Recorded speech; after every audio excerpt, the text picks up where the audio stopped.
At his second wedding reception, the millionaire froze when he saw his pregnant ex-wife wiping tables with trembling hands. She was hiding a truth that could destroy everything. But before we dive into the full story, let me know where you're watching from and what time it is. Now, subscribe to the channel, and let's get started. Sarah Matthews stood by the kitchen window of their elegant apartment, watching the late afternoon sun cast golden reflections across Lake Michigan. The view had taken her breath away when Jonathan first brought her here 3 years ago. Now, 18 months into their marriage, she still sometimes felt like an imposter in this sleek Chicago high-rise, a feeling she hoped would dissolve tonight. She smoothed her hands over the crisp white tablecloth she'd carefully laid out on their Italian marble dining table. The candles were strategically placed, waiting to be lit. The bottle of Jonathan's favorite Bordeaux was breathing, and nestled between 2 crystal wine glasses sat a tiny pair of baby booties, pale yellow with white trim. Sarah touched her still flat stomach, a nervous smile playing on her lips. A baby. Their baby. The thought sent equal waves of terror and joy through her body. Jonathan had always been vague about children, deflecting the conversation with talk about timing and career phases. But they were stable now. His family's real estate business was thriving, and she'd recently been promoted to general manager at Bellini's, one of Chicago's most exclusive restaurants. "This changes everything," she whispered to herself, rehearsing the words she would say when he walked through the door. The sound of keys in the lock made her jump. She quickly lit the candles, smoothed her hair, and straightened the simple black dress she'd splurged on for the occasion. "Sarah?" Jonathan's voice echoed through the apartment. "Are you home?" "In the dining room," she called back, her heart hammering against her ribs.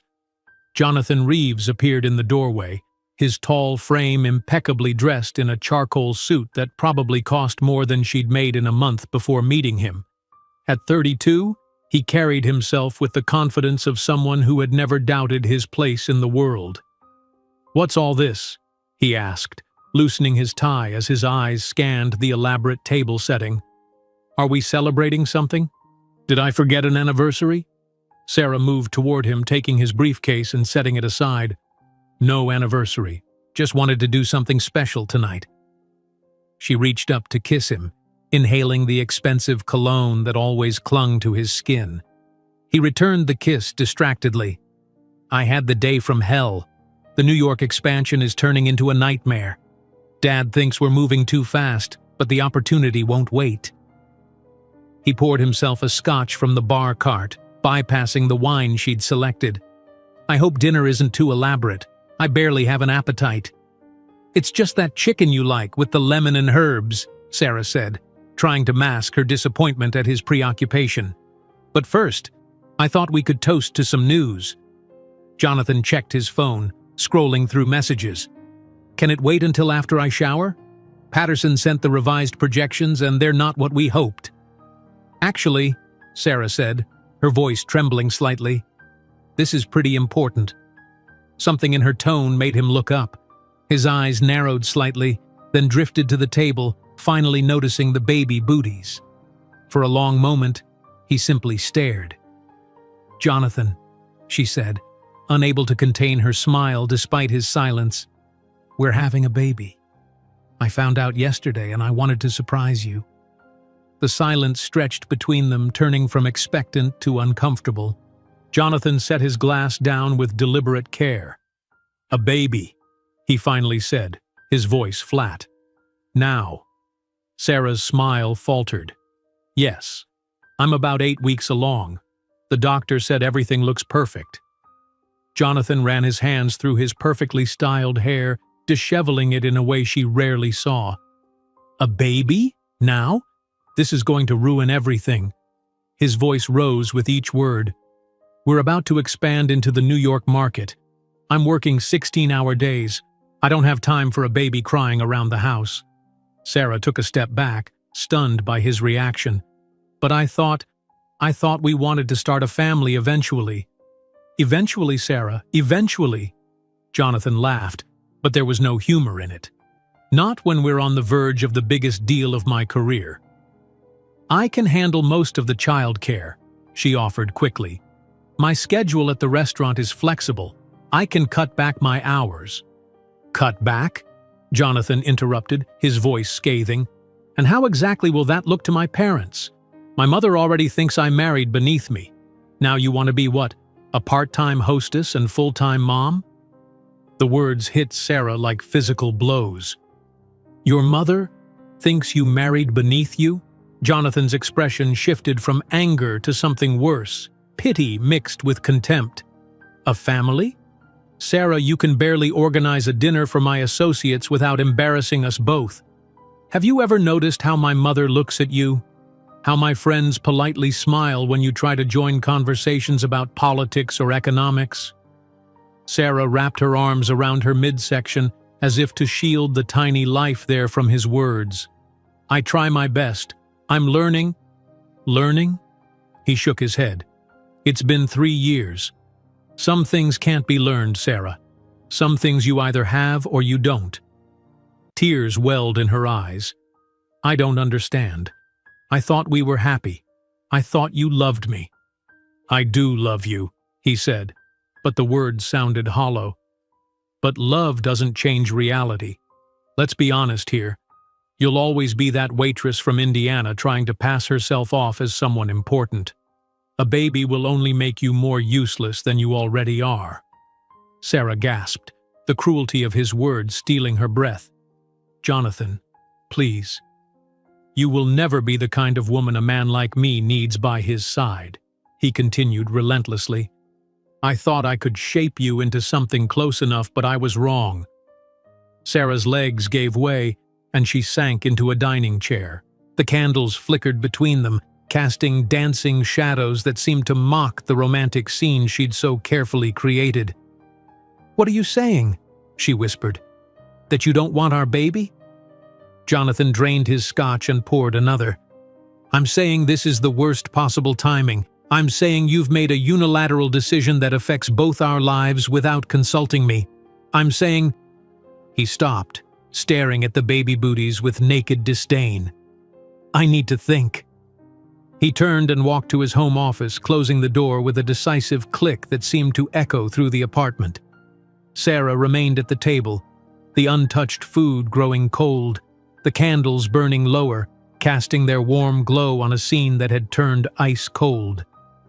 Hours later, after crying herself into exhaustion in their bedroom, Sarah heard Jonathan making phone calls in his office.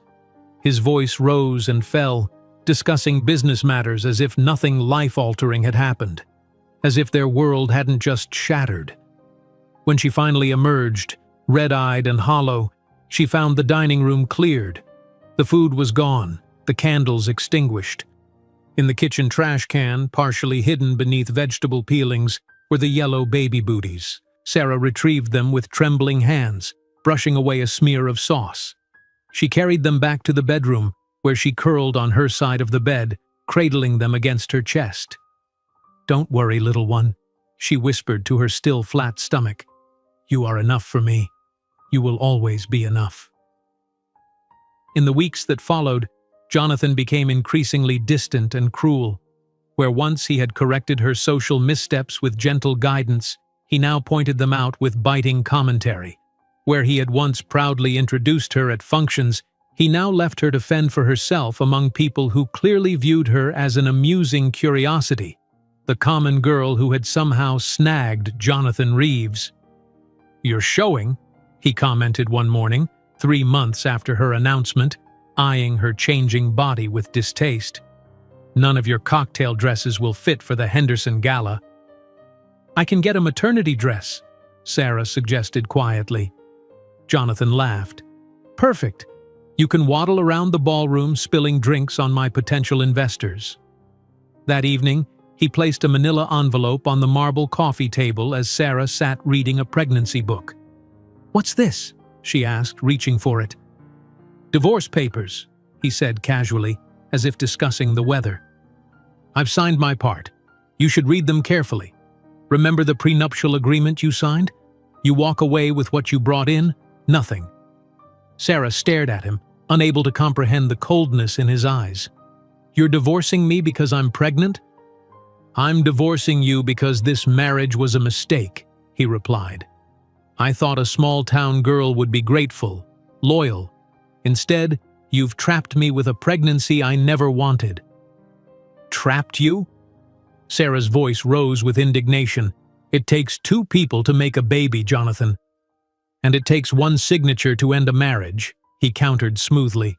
"I'm moving to New York tomorrow. The attorney says you have 30 days to vacate the apartment."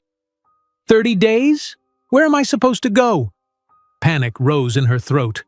"I'm pregnant, Jonathan." "That's not my problem anymore." He straightened his cuffs, a gesture so familiar it made her heart ache despite everything.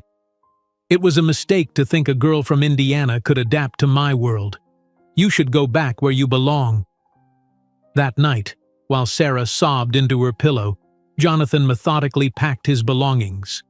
She heard him making calls, canceling their joint credit cards, instructing his assistant about the move. When she finally fell into fitful sleep, she dreamed of falling, endlessly falling, with no one to catch her. In the morning, he was gone. So was every dollar from their joint accounts. Within a week, she discovered he had forged her signature on several financial documents, leaving her not only without resources but with significant debt. 4 months pregnant, Sarah Matthews was evicted onto the freezing Chicago sidewalk in January with only 2 suitcases of clothes and $200 hidden in a shoebox. A woman abandoned by the man who had once promised to love her forever, carrying a child he had rejected as an inconvenience. As tears froze on her cheeks in the bitter wind, Sarah could never have imagined that these cruel words would one day become the fuel that would propel her to build an empire that would make Jonathan Reeves look insignificant in comparison. The cold January wind whipped mercilessly against Sarah's face as she stood on the sidewalk outside what had been her home for the past 3 years. Her suitcases sat beside her like silent witnesses to her humiliation, condensation from her breath forming small clouds that disappeared into the gray Chicago morning. Just 3 months ago, she had been Mrs. Jonathan Reeves, expectant mother and wife to one of Chicago's rising real estate developers. Now she was just Sarah Matthews again, 4 months pregnant, homeless, and watching the doorman who once greeted her with a smile avoid making eye contact. "Ma'am, I'm sorry, but you can't loiter here," he finally said, his discomfort evident. "Building policy." Sarah nodded numbly, her gloved hands instinctively moving to her slightly rounded belly. "Of course, I understand. I'm just waiting for my Uber." The lie came easily, preserving what little dignity she had left. There was no Uber coming. The $200 hidden in a shoebox in her larger suitcase needed to last until she figured out what to do next. The previous night had been a blur of horror. After weeks of increasingly cruel treatment following her pregnancy announcement, Jonathan had finally shown his true colors. She'd been in the bathroom when she heard him in their bedroom, the sound of drawers opening and closing with furious efficiency. "What are you doing?" she'd asked, emerging to find him packing the last of his designer suits. "I told you I'm moving to New York tomorrow," he'd replied without looking at her. "The expansion won't manage itself." "But what about me? What about us working through this?" Her hand had drifted to her stomach, a gesture that seemed to irritate him more each time she did it. Jonathan had finally turned to her, his handsome face set in lines of cold determination. "There is no us to work through, Sarah. I've emptied our joint accounts. Well, my accounts that I generously gave you access to. You'll find the credit cards no longer work." His voice had been clinical, detached, as if he were discussing a business transaction gone sour. "The divorce papers are on the table. I suggest you sign them quickly. My lawyer says it will be better for you." "Better for me?" The shock had made her voice rise. "How is any of this better for me?" His laugh had been the cruelest part, short, dismissive, laced with contempt. "Because if you fight me on this, I'll make sure everyone knows how you trapped me, how you planned this pregnancy behind my back." "That's not true. We both—" "It's your word against mine, Sarah. Who do you think people will believe? The Indiana waitress with expensive taste or the Reeves family heir? Now, standing in the biting cold, Sarah pulled out her phone and stared at the banking app that had once shown a comfortable joint account balance. Where there had been thousands, there was now a glaring red negative number, 427. 86. Overdraft fees. Jonathan hadn't just emptied the accounts. He'd ensured she would start her new life in debt. With trembling fingers, she tried her credit card next, attempting to book a hotel room for the night. Card declined flashed on the screen, confirming what she already knew. Every financial lifeline had been severed. Sarah hailed a taxi, giving the driver Lauren's address, the only friend who might still take her in. During the ride, she frantically called the restaurant where she worked as a manager. "Antonio's office, please," she said when the hostess answered. "Sarah?" Antonio's Italian accent came through moments later. "Where are you? You missed the supplier meeting." "I'm so sorry, Antonio. There's been a personal emergency. Jonathan and I—" "Ah, yes," he interrupted, his voice suddenly cooler. "Your husband called this morning. He explained everything." Sarah's blood turned to ice. "What did he explain exactly?" "That you've been having difficulties, emotional problems, that you might try to involve the restaurant in your personal issues." His voice softened slightly. "Look, Sarah, you're a good manager, but we can't have drama here. The investors are nervous. I think it's best if you take some time off. Paid leave, of course. Paid leave that would eventually become unpaid leave, then termination." Sarah knew how these things worked. By the time the taxi pulled up to Lauren's modest apartment building, Sarah had been effectively cut off from her job, her home, her finances, and most of her social circle.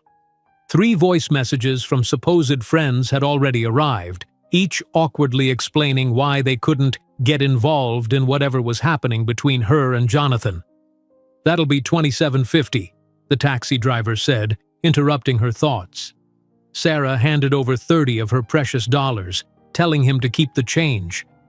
Money that should have been buying baby clothes was now paying for her escape from the life she thought she'd built. Lauren answered the door in pajamas, her face transitioning from surprise to concern. "Sarah? What's happened?" "Jonathan left me," Sarah said, the words still unreal. "He's filed for divorce. I've been evicted."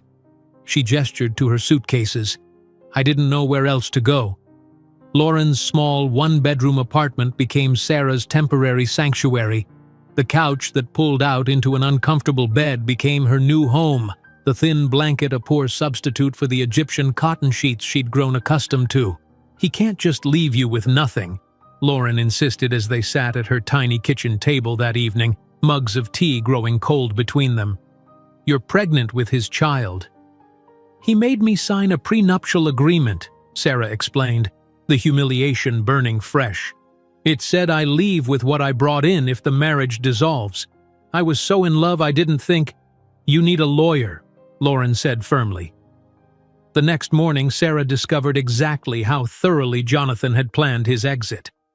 The lawyer she managed to see, the only one who would give her a free consultation, scrolled through the documents she brought with a deepening frown. "Mrs. Reeves." "Matthews," Sarah corrected quietly. "I'm going back to my maiden name." "Ms. Matthews, then. I'm sorry to tell you this, but these documents appear to be in order. The prenuptial agreement is ironclad. Additionally," he adjusted his glasses, "these loan documents bear your signature, making you responsible for debts totaling nearly $50,000. "What loan documents? I never signed anything like that." The lawyer turned the papers toward her. There, at the bottom of each page, was what appeared to be her signature. "That's not my signature," Sarah whispered. "I mean, it looks like mine, but I never signed these." The lawyer's expression was sympathetic but skeptical. "Proving forgery is extremely difficult and expensive, Ms. Matthews, and from what you've told me about your husband's resources versus your current situation—" He didn't need to finish. Sarah understood. Jonathan had not only abandoned her, he had systematically ensured she would have no means to fight back. 3 weeks later, Lauren's patience was wearing thin. Though she never said it directly, her small size when stepping over Sarah's suitcases and the tension in her smile when coming home to find Sarah on her couch spoke volumes. "I need to find my own place," Sarah announced one evening. "I've found a job. 2, actually." The jobs were a far cry from her position as restaurant manager. During the day, she washed dishes at a diner near the hospital. At night, she cleaned offices in a corporate building downtown. The combined income would just barely cover rent for a tiny studio apartment in Cicero, a struggling suburb far from the gleaming lakefront towers where she had lived with Jonathan. The apartment was on the 3rd floor of a building with no elevator. The walls were thin enough that she could hear her neighbors arguing in Spanish, the ceiling stained from past water damage. But it was hers, paid for with her own money, and Jonathan couldn't take it away from her. On weekends, Sarah returned to what she knew best, picking up shifts as a waitress at a family restaurant, the same position Jonathan had so often mocked her for. "You'll always be that waitress from Indiana." His voice echoed in her head as she balanced plates along her arm, her pregnant belly now clearly visible beneath the unflattering uniform. Her feet swelled in the cheap non-slip shoes. Her back ached from double shifts. The other waitresses eyed her with curiosity but little sympathy. Another single mom-to-be, nothing unusual in their world. It was during her 6th month of pregnancy, while wiping down tables between the lunch and dinner rush, that Sarah felt her daughter move for the first time. A definitive kick, as if the tiny life inside her was reminding her mother of her presence. Sarah froze, one hand on her belly, the other clutching a damp rag. Tears welled in her eyes, but not of sadness. For the first time since Jonathan had walked out, she felt something like hope. "It's just us now, little one," she whispered, ignoring the curious glance from a busboy. "Just us against the world." That night, Sarah sat on her thin mattress on the floor of her studio apartment, making calculations in a worn notebook. Rent, utilities, food, baby clothes, diapers, formula. The numbers refused to add up to anything but desperation. "We need more," she told her unborn child, rubbing her belly. "And I'm going to get it for us." The next day, Sarah approached her manager at the office cleaning company. "I'd like more hours," she said. "Any building, any shift." "You sure?" he asked, eyeing her pregnant belly doubtfully. "The overnight shifts are rough, especially in your condition." "I'm sure," Sarah replied firmly. "I need the money." And so her routine became even more grueling. Days washing dishes, evenings waiting tables, nights scrubbing office floors. In between, she snatched moments of sleep when she could, often on buses between jobs. During one overnight shift, as she mopped the floor of an executive's office on the 40th floor of a downtown skyscraper, Sarah caught her reflection in the floor-to-ceiling windows. Backlit by the office lights, she could see her silhouette, rounded belly protruding, mop in hand, hair escaping from its ponytail. "You will never be the kind of woman a man like me needs by his side," Jonathan's words came back to her. Sarah straightened her back, looking out at the Chicago skyline glittering in the night. "No," she said aloud to her reflection. "I'll be better. I'll be the kind of woman who doesn't need a man like you at all." She felt another kick from her daughter, as if in agreement. During Turno's Duplos, with her feet swollen and her back aching, Sarah felt the first movements of her daughter.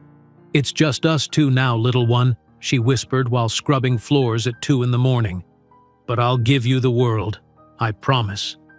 While counting coins to buy bread at the corner grocery store, Sarah couldn't have predicted that one day she would command a billion-dollar empire from the penthouse of a skyscraper her own company would build. Sarah shuffled down the narrow hallway of her apartment building at 4:30 in the morning, her swollen feet protesting each step. She paused at the top of the stairs, one hand bracing against the peeling wallpaper, the other cradling her 6-month pregnant belly. The elevator had been out of service for weeks, and 3 flights of stairs had become her daily mountain to climb. Just a little longer, she whispered to her unborn daughter. "Mommy just needs to get through one more day." Outside, Chicago's winter darkness enveloped her as she waited for the bus, the wind cutting through her second-hand maternity coat.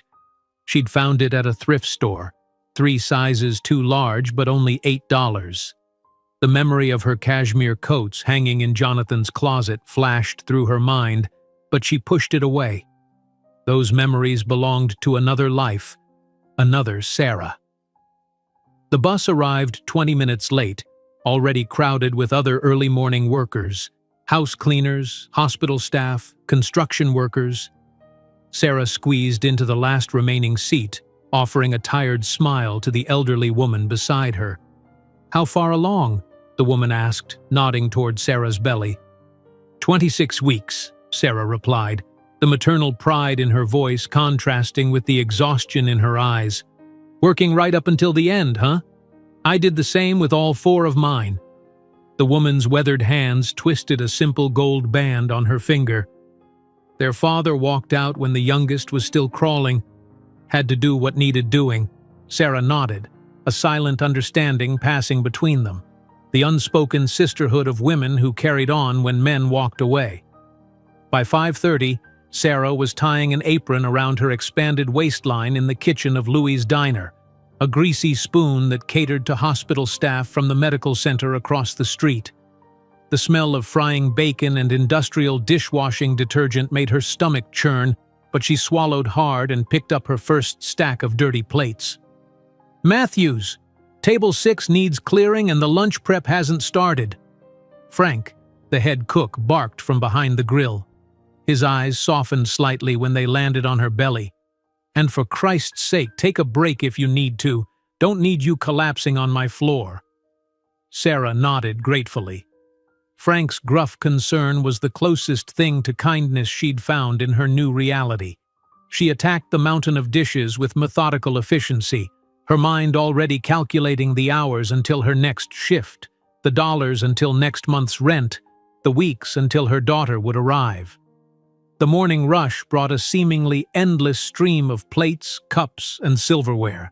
By 11, Sarah's back was on fire, a sharp pain radiating up from her tailbone. She leaned against the industrial sink, allowing herself 30 seconds of rest before straightening up again. "Taking your break now, Sarah?" asked Denise, the diner manager, poking her head into the kitchen. "Just catching my breath. I'll take it later when it's slower." Denise frowned. "You're pushing too hard. My sister was the same way when she was pregnant, ended up with bed rest for the last 2 months." "I can't afford bed rest," Sarah replied simply, picking up another tray of dirty dishes. During her actual break, Sarah sat in the alley behind the diner, eating leftover toast and eggs that a customer had barely touched. The shame of eating discarded food had faded weeks ago, replaced by practical hunger and the knowledge that her daughter needed every calorie she could provide. As she ate, she reviewed flashcards of basic accounting terminology, knowledge gleaned from the community college courses she'd started before meeting Jonathan. Her phone vibrated with a text from Lauren. "Got an interview! Marketing assistant at Thompson & Cober, fingers crossed!" Sarah smiled, genuinely happy for her friend despite the pang of envy. Lauren had let her stay on that cramped sofa for nearly a month, a kindness Sarah wouldn't forget. At 2:30, Sarah clocked out from Louie's and boarded another bus, this time heading to her second job at Midwest Cleaning Services. There, she exchanged her food-stained apron for a blue polyester uniform with MCS embroidered on the pocket. The supervisor, a heavy-set man named Roy, eyed her growing belly with disapproval as he handed out assignments. "Matthews, you've got the Carson building tonight, 15th through 18th floors." He thrust a cart key into her hand. "Remember, bathrooms need special attention. They had complaints last week." The Carson building was one of the older office towers in the financial district, home to insurance companies and small legal firms. By 6 o'clock, most employees had left for the day, leaving Sarah alone with her cart of cleaning supplies and the occasional late-working executive who barely glanced her way. On the 17th floor, as she knelt painfully to scrub at a stubborn stain beneath a urinal in the men's bathroom, Sarah felt a strong kick from within. She paused, placing a gloved hand on her stomach. "I feel you, little one," she whispered, the echo of her voice bouncing off the tiled walls. "You're saying, Mom, this is gross. I know, baby, but it's honest work and it's putting a roof over our heads." Another kick, stronger this time. "You're right. We won't be doing this forever. Mommy had almost finished her business degree, you know. Before—" She didn't finish the sentence.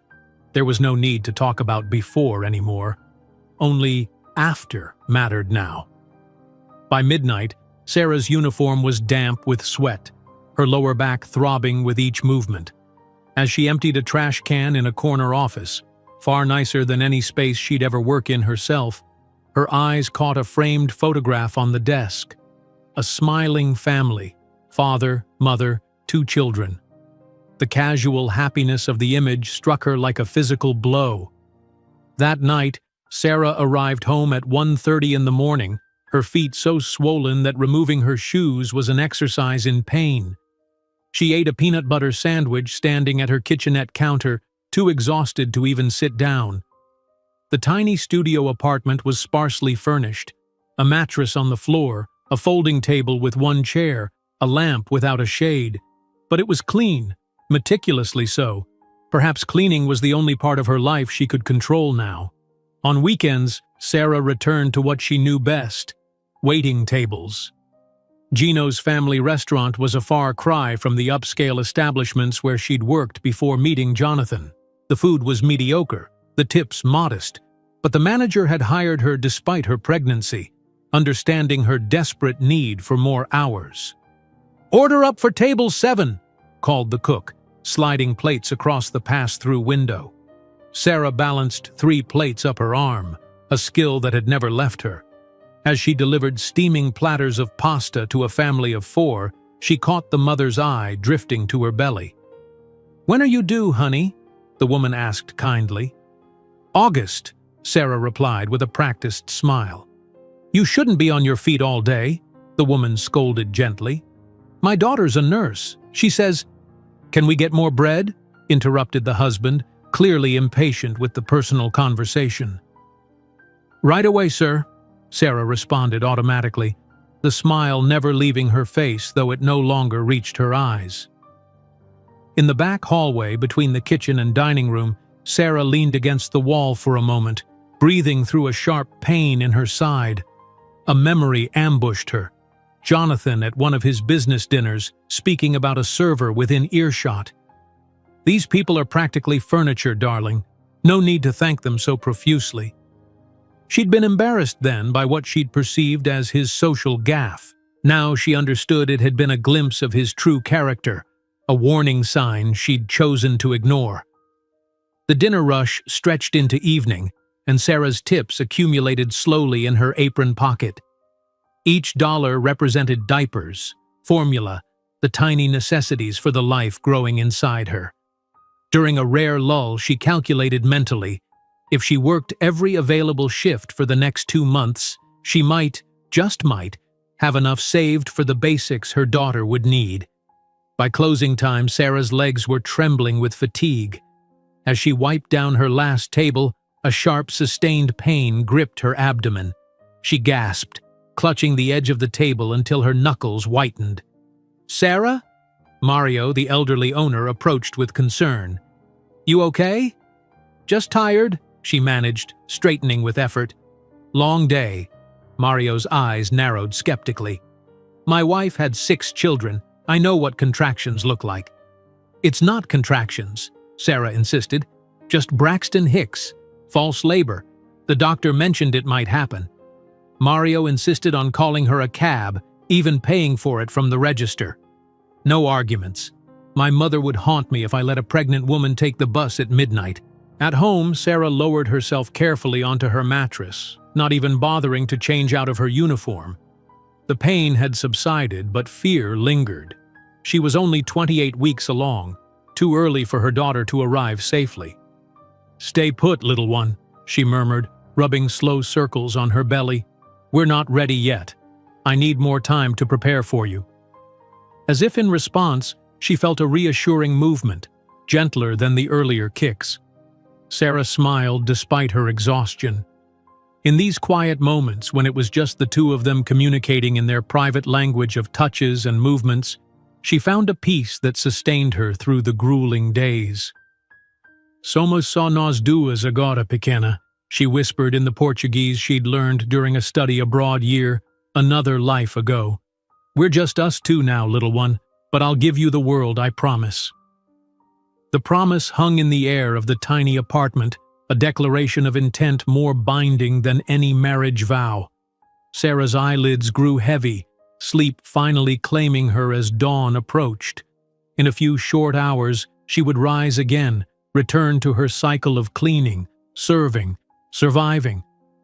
But something had shifted within her, a seed of determination taking root alongside the child in her womb. As she drifted off, Sarah could not know that in a crowded restaurant 3 days later, her body would finally surrender to the relentless strain. Nor could she imagine that her collapse onto the checkered floor would become the first step on a path that would lead her from this desperate struggle to heights of success beyond anything she had ever dreamed possible. The harsh fluorescent lights of Chicago Memorial Hospital cast an unforgiving glow on Sarah's pale face as she blinked awake. Confusion washed over her, followed by a jolt of panic as her hands flew to her belly. "The baby!" she gasped, trying to sit up. "Easy there," came a gentle voice. A nurse with kind eyes gently pressed her back against the pillows. "Your little one is just fine. Strong heartbeat. Everything normal. It's you we've been worried about." Sarah sank back, relief flooding through her. The events that had led her here came back in fragments. The busy dinner rush at Gino's, the dizziness that had crept up suddenly, the sensation of the floor rushing up to meet her. Then nothing. "You fainted," explained the nurse, checking the IV dripping fluids into Sarah's arm. "Severe dehydration, exhaustion, and low blood pressure. Doctor says you've been pushing yourself way too hard."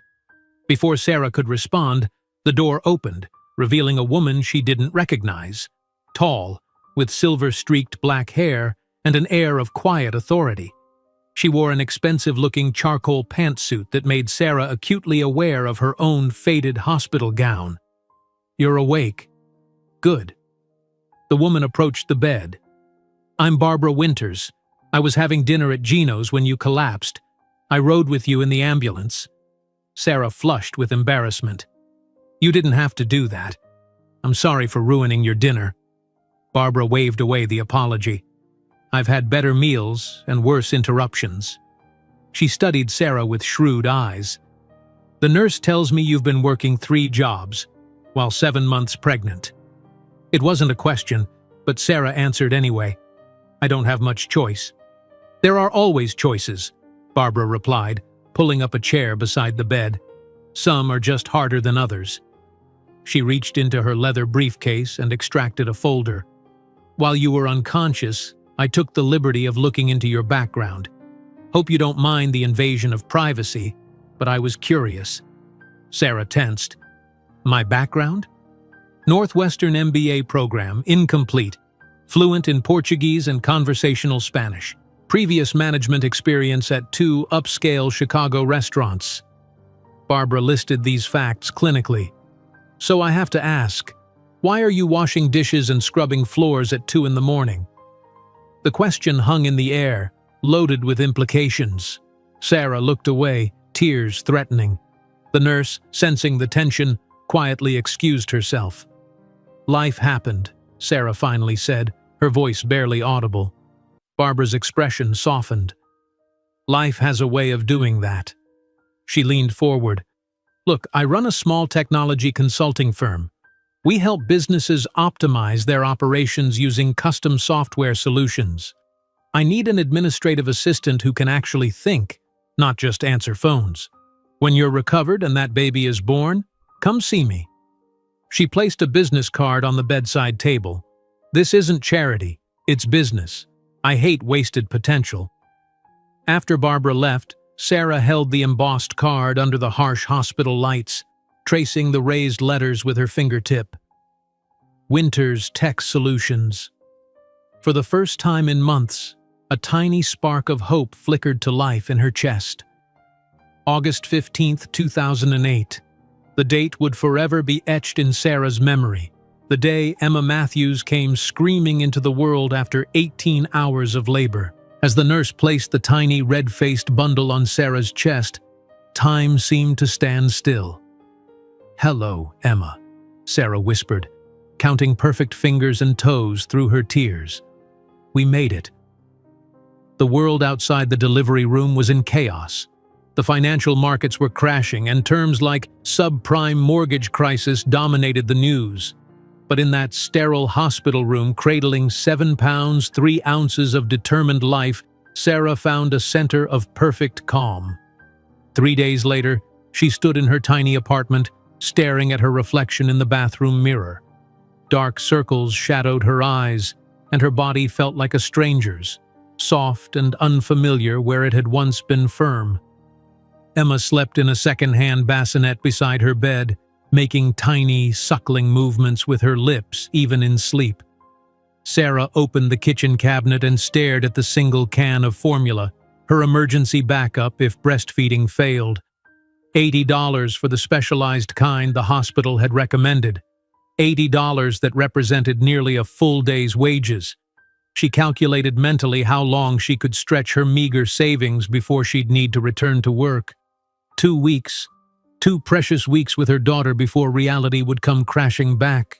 Barbara Winters's office occupied the 10th floor of a modest building in Chicago's West Loop, far from the gleaming downtown towers, but still respectable.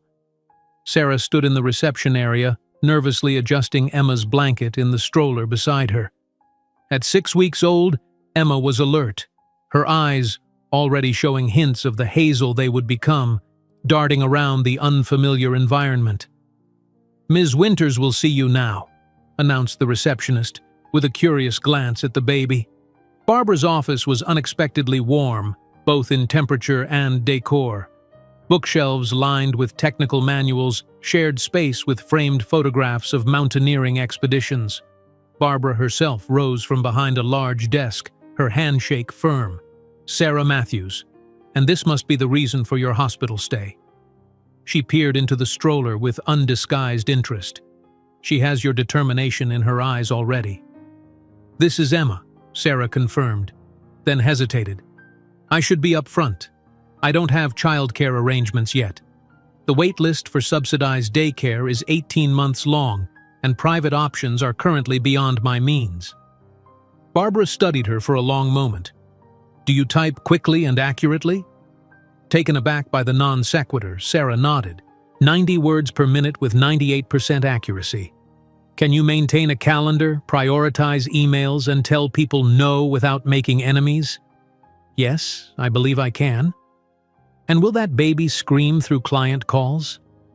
Sarah looked down at Emma, who gazed back with solemn eyes. "She's generally quiet unless she's hungry or needs changing, but I can't promise." "Nobody can promise anything about babies," Barbara interrupted with a dismissive wave. "My sister has 5. They're all wild cards." She gestured to an alcove beside her office. "That space is currently storing obsolete servers and dust. Clear it out. Bring in whatever you need for the baby. You start Monday, 8 o'clock. Sarah blinked, uncertain she'd heard correctly. "You're hiring me? Just like that?" "This isn't charity, Sarah." Barbara repeated her words from the hospital. "I saw your resume. You're exactly what we need. The baby is simply a logistical consideration, not a disqualifier." Sarah's first day at Winter's Tech Solutions began at 5 in the morning, preparing bottles, packing diapers, and dressing both Emma and herself presentably on a budget that allowed for no new clothes. The bus ride downtown was a gauntlet of anxiety. Would Emma cry? Would the other passengers be annoyed? Would she arrive looking professional enough? By 8:15, she was settled at her new desk, a makeshift nursery created from office dividers forming a semi-private space beside her. Emma lay in a portable crib constructed from a large file box lined with soft blankets, her eyes wide as she studied the ceiling tiles above. "I see you've repurposed company property already," Barbara commented, appearing suddenly at Sarah's desk. But there was amusement in her eyes, not censure. The first week passed in a blur of new systems to learn, names to memorize, and baby schedules to maintain. Sarah often worked one-handed, cradling Emma against her shoulder while typing with her free hand. During conference calls, she learned to mute the line quickly when Emma fussed, and to change diapers with ninja-like stealth. Initially, some colleagues eyed the baby situation with skepticism, but Emma's solemn gaze and Sarah's quiet efficiency gradually won them over. Tom from accounting brought in a proper portable crib his grandchildren had outgrown. May from software development would occasionally hold Emma during lunch breaks, cooing to her in Mandarin. "Early language exposure is excellent for cognitive development," she explained seriously. At night, Sarah's education truly began. After putting Emma to sleep, she would pull out her laptop, an ancient sluggish machine she'd purchased from a pawn shop, and study. Technology news, market trends, basic programming concepts. Barbara had casually left books on her desk, just some light reading if you're interested, and Sarah devoured them, highlighting passages with a pen salvaged from a conference room. One night, as Sarah nursed Emma at 3 in the morning, she watched a news report about the worsening economic crisis. Banks failing, jobs vanishing, lives upended. "The entire financial system is being rebuilt from the ground up," intoned the serious-faced reporter.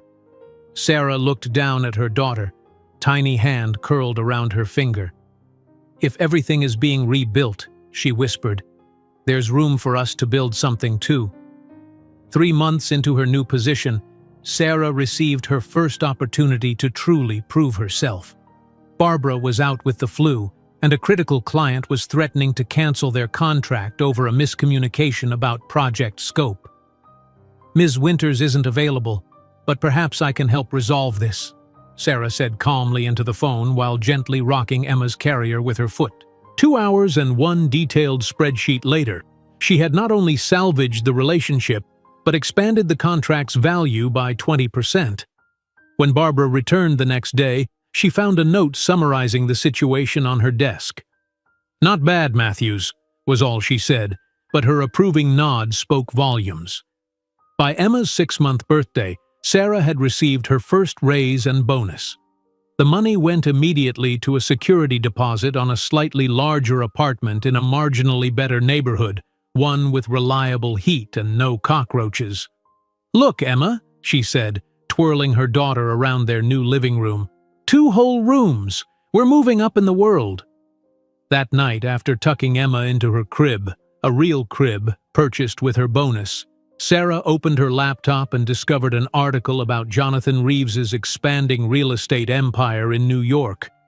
The photograph showed him at a charity gala, a slender blonde woman on his arm, his smile confident and untouched by the economic turmoil affecting most Americans. Sarah felt a familiar pain twist in her chest, but it was duller now, less consuming. She thought of Barbara's words from their first real conversation. "There are always choices. Some are just harder than others."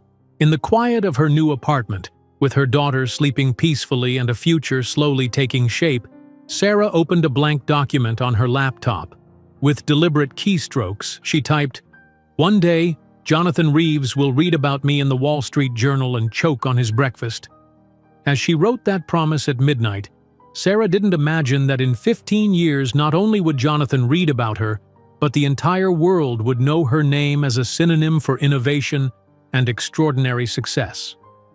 Sarah stared at the document on her screen, reading her promise one more time before saving it. The determination she felt when typing those words coursed through her veins like a new kind of strength. She closed her laptop and padded quietly to Emma's crib, watching her daughter's chest rise and fall in peaceful slumber. "We're just getting started," she whispered. The following morning, she arrived at the office earlier than usual. Barbara had mentioned a potential new client in the healthcare sector, and Sarah wanted to research their pain points before the introductory call. She settled Emma in her now customized office corner, complete with a proper playmat donated by May and sound-dampening panels Tom had salvaged from a renovation on the 14th floor. At 9:30, Sarah took a deep breath and knocked on Barbara's office door. "Come in," Barbara called, not looking up from her computer. "The Henderson healthcare call is in 30 minutes, Sarah said, placing a folder on her boss's desk. "I compiled some background information you might find useful. They've had 3 failed software implementations in the past year, and their CFO is particularly concerned about integration with their legacy systems." Barbara glanced up, her eyebrows raised slightly as she opened the folder. She scanned the contents, a hint of surprise crossing her face. "This is thorough," she said, flipping through the pages. "Where did you find their implementation history? That's not public information." Sarah straightened her posture. "I called their administrative office posing as a vendor verification service. Their assistant was quite helpful." A slow smile spread across Barbara's face. "Resourceful. I like it." She closed the folder and leaned back in her chair. "How would you feel about sitting in on this call? Not just taking notes, actually participating?" "I'd like that very much," Sarah replied, trying to contain her excitement. The call went better than either of them could have anticipated. When the Henderson CFO expressed concerns about cost overruns, Sarah smoothly interjected with a detailed breakdown of how Winters Tech's methodology prevented scope creep.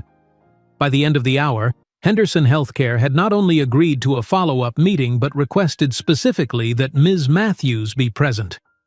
As they hung up, Barbara swiveled her chair to face Sarah directly. That wasn't luck. That was skill.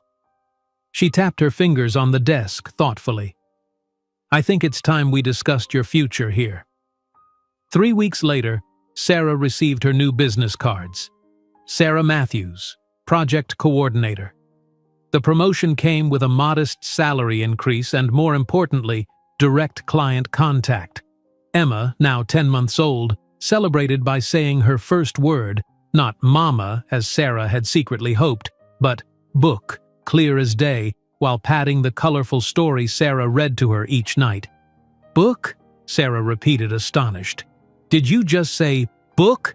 Emma grinned, revealing her 2 bottom teeth, and emphatically slapped the cardboard page again. "Book!" Sarah laughed with delight. "Of course your first word would be book. You're going to be brilliant." As project coordinator, Sarah's responsibilities expanded significantly. She now managed client communications, coordinated between developers and end users, and tracked project milestones. The work was challenging and often stretched late into the evening, with Emma sleeping under Sarah's coat on the office sofa while her mother finalized deliverable schedules and troubleshot implementation issues. One night, as they were the last 2 remaining in the office, Barbara paused by Sarah's desk on her way out. "You know, most people in your situation would have taken the easy way out," she remarked, watching Emma sleep peacefully among the stack of project binders. Sarah looked up from her spreadsheet. "What do you mean?" "Single mother, abandoned during pregnancy, starting over from scratch." Barbara shrugged. "Most would have given up, taken welfare, blamed the world for their circumstances. You didn't." Sarah glanced at her daughter. "I couldn't, not with her watching me." Barbara nodded, understanding in her eyes. "Go home, Sarah. The projections can wait until morning." By Emma's first birthday, Sarah had established a rhythm. Up at 5 to study, drop Emma at the small in-home daycare she could now afford 2 days a week, work until 6, pick up Emma, dinner, bath, story time, and then more work after Emma fell asleep. It was exhausting but sustainable, and each small success at work felt like a step further away from the woman who had once been discarded as worthless. In February of 2010, Sarah was invited to present a proposal to a potential client, a mid-sized manufacturing company looking to optimize their supply chain. It would be her first solo presentation, with Barbara attending only as an observer. The night before, Sarah practiced in front of her bathroom mirror, Emma watching curiously from her playpen in the hallway. "Our solution integrates seamlessly with your existing infrastructure," Sarah rehearsed, trying to project confidence despite her nerves. Emma clapped her hands together, an encouraging audience of one. The presentation went better than Sarah had dared to hope. Her detailed understanding of the client's pain points, combined with practical solutions that acknowledged budget constraints, resonated with the executive team. When the manufacturing company's CEO shook her hand afterward and said, "You understand exactly what we need," Sarah felt a surge of professional pride unlike anything she'd experienced before. On the elevator ride down, Barbara was uncharacteristically quiet.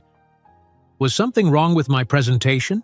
Sarah finally asked, anxiety creeping into her voice. Barbara shook her head. "No, quite the opposite. I'm just realizing I may need to accelerate my timeline." "Timeline for what?"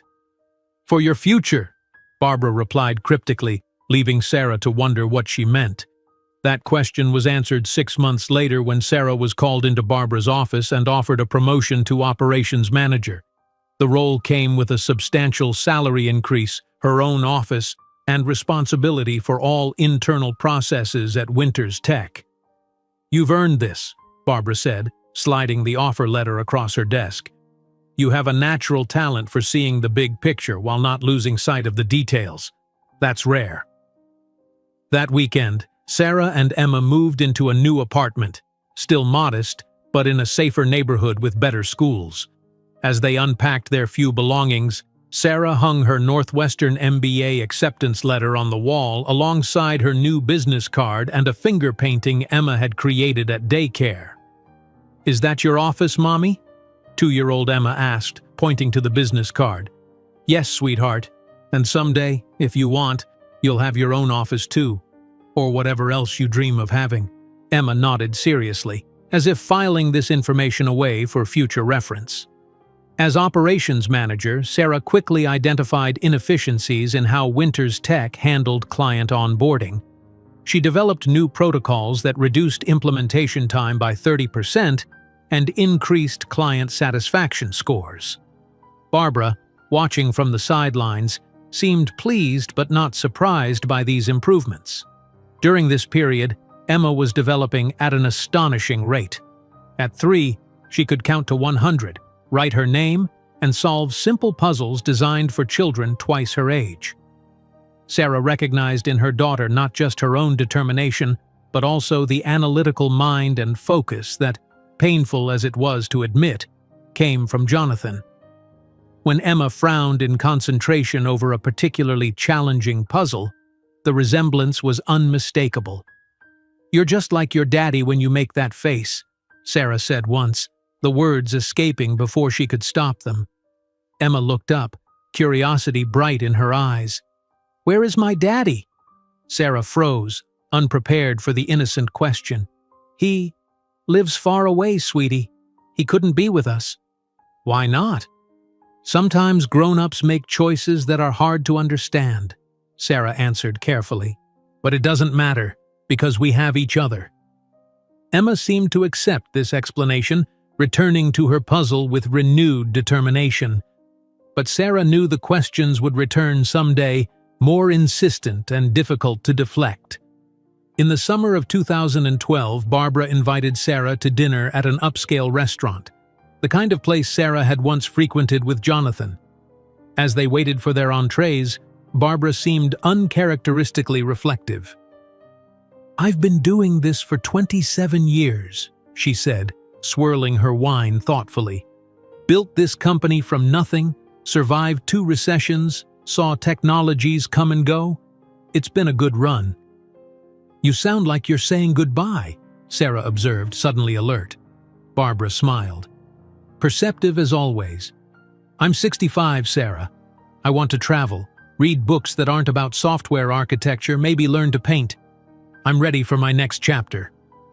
"The company will need new leadership," Barbara finished for her. "Someone who understands both the technical and human sides of the business. Someone with vision, determination, and the ability to build something greater than what exists now." Sarah felt her pulse quicken. "Barbara, are you saying—" "I want you to buy the company, Sarah." Barbara set down her glass. "Not immediately. I'm not dumping it in your lap tomorrow. But over the next 5 years, I'll finance it myself, with terms that make sense for someone in your position. You'll transform it into something extraordinary. I'm certain of that." Sarah sat in stunned silence, emotions washing over her in waves. 4 years ago, she had been pregnant, abandoned, scrubbing toilets at midnight to survive. Now she was being offered the chance to own the company where she'd rebuilt her life. "Why me?" she finally asked. "You could sell to a competitor, get a much better price." Barbara leaned forward. "Because money isn't everything, and legacy matters. I didn't build Winters Tech to see it absorbed by some soulless corporation. I built it to solve problems and create opportunities." She smiled warmly. "Also, I've never seen anyone work harder than you, or care more deeply about doing things right." As Sarah signed the documents to acquire her first company, she had no idea she was laying the cornerstone of what would become one of the largest business empires built by a woman in American history. The signed acquisition papers sat on Sarah's desk, her signature still fresh on the dotted line. She ran her fingers over the embossed letterhead. Winters Tech Solutions. Except now, the papers beside it outlined the gradual transition to Matthews Consulting. Her company. The thought still felt surreal, like a dream she might wake from at any moment. "So, boss lady," Barbara said from the doorway, a rare smile softening her features. "What's your first executive decision?" Sarah looked up, determination replacing the momentary disbelief. "We need a company meeting. Everyone, today at 4. That afternoon, Sarah stood before the 15 employees of what was now her company. Knees trembling beneath her modest pencil skirt, she gripped the edge of the conference table to steady herself. "As you all know, Barbara has decided to transition toward retirement," she began, her voice stronger than she felt. "Over the next 5 years, I'll be taking over ownership of the company." She paused, surveying the faces before her, some curious, others concerned. "I want to be clear about my vision. We're going to expand beyond just implementing other people's technology. We're going to innovate." Later that night, after tucking a 4-year-old Emma into bed, Sarah spread market research reports across her small dining table. The economy was still recovering from the recession, leaving countless businesses struggling to adapt. But where others saw only problems, Sarah recognized opportunity. "The energy sector," she murmured to herself, highlighting passages about failing renewable startups. Companies with promising technology were folding daily, unable to secure financing in the tight credit market. Their patents and intellectual property, potentially revolutionary innovations, were being auctioned off for pennies on the dollar. Sarah created a spreadsheet, tracking bankruptcies and asset liquidations in the renewable energy space. 2 weeks later, she found herself at a courthouse auction, the only woman in a room full of investment bankers and corporate vultures. "Lot 17, announced the auctioneer. "Solar concentration patent portfolio from SunDirect Technologies. Opening bid at $15,000. Sarah raised her paddle, ignoring the sideways glances from men in expensive suits. 3 minutes and 7 bids later, she owned her first patent portfolio for $22,000, nearly all the business capital she had managed to secure. "Good luck making anything with that, sweetheart," sneered a gray-haired executive as the room emptied. "SunDirect went under because that technology is fundamentally flawed." Sarah smiled politely.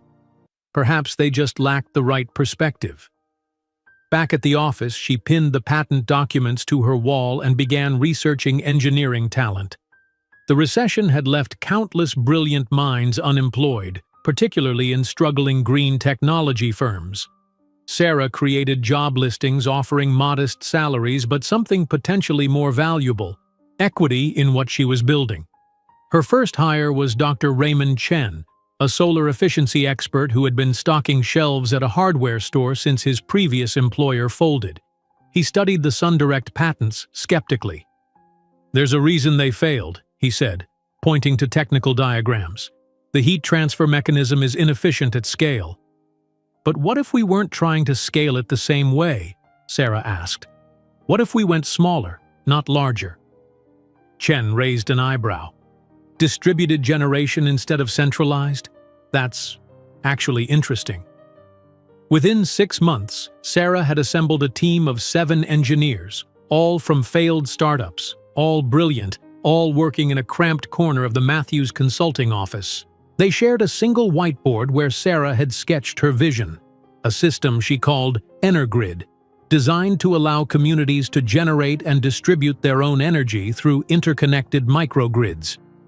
The problem with current systems, Sarah explained during a late-night strategy session, is they're either massive infrastructure projects requiring huge capital or they're individual solutions that don't create community resilience.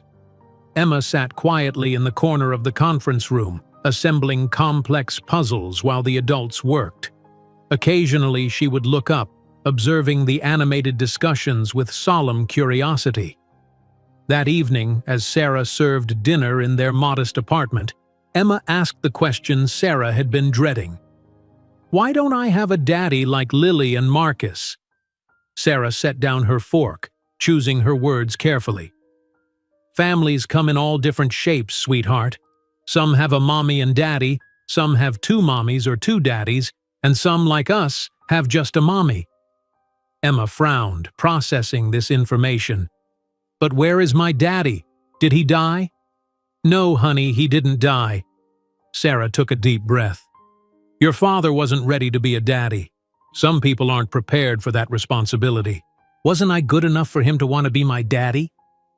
Emma's voice was small, her eyes downcast. The question pierced Sarah's heart.